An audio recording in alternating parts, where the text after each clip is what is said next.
Hi guys, Ashura here, and in this video I will be talking about my thoughts on chapter 857 of One Piece, Rook. This chapter is truly extraordinary. This is because Luffy actually did not listen to his gut feeling, but rather listened to logic. I mean, his gut wanted to kick Capone's ass for taking Sanji away, but Jinbei actually convinced him for a logical reason. For this alone, this chapter is really great. Now to the actual chapter. I'm honestly not really happy that Luffy is considering an alliance with Capone. This is because Capone is not like Law. He's not trustworthy, and he will definitely betray Luffy given the opportunity. I mean, even right now, he is an ally of Big Mom and he is betraying her. And I believe that betrayal is his second nature. But right now, Luffy does not have a choice and he has to rely on Capone. Otherwise, it's just 8 of them against Big Mom. This chapter begins with Luffy getting Sanji up to speed and then Chopper finding Luffy through the pieces of glass shards which were scattered around during the fight between Luffy and the Big Mom pirates. And then there is a whole group meeting about the situation in which they are in. And Luffy congratulates Brook and the others for a job well done. And then they decide as to what needs to happen. And then after that, we have a Sanji Nami moment, and this would have taken the Sanji Nami shippers to heaven.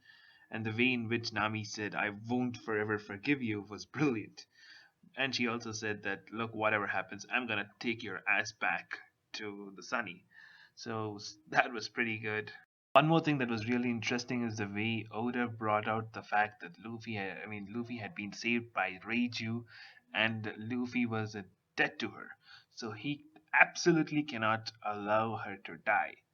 Now this is interesting, and there could actually be a scenario in which Reiju is critically injured and might die. And that goes back to my Sanji goes berserk theory. I mean, not die, but nearly die.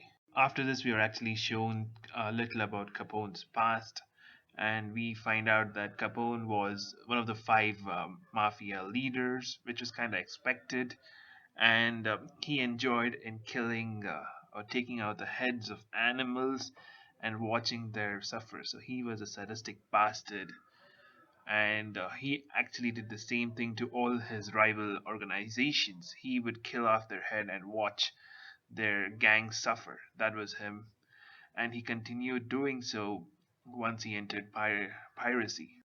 Even now, he's actually trying to do the same thing. He's trying to kill Big Mom and make and what he wants to see as to what will happen once to a Yonko crew once Big Mom is taken out.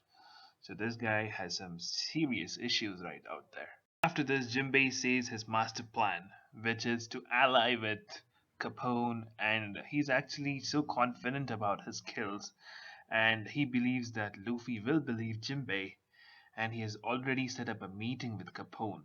That shows how much Luffy trusts Jinbei and how valuable he will be once he joins Luffy's crew, and I'm pretty sure he will become the helmsman of the crew. And since he is seriously strong, will the monster trio will be called Monster Quadro is something time will only tell. That's this chapter. I'm giving this an 8.5 out of 10. Hopefully you guys enjoyed this video. If you did, please leave a like, and if you want to be notified for my future content, please do subscribe. And if you want to tell anything about me about this video, then please do so in the comment section. With this, Ashura the Demon signing off. Bye bye guys!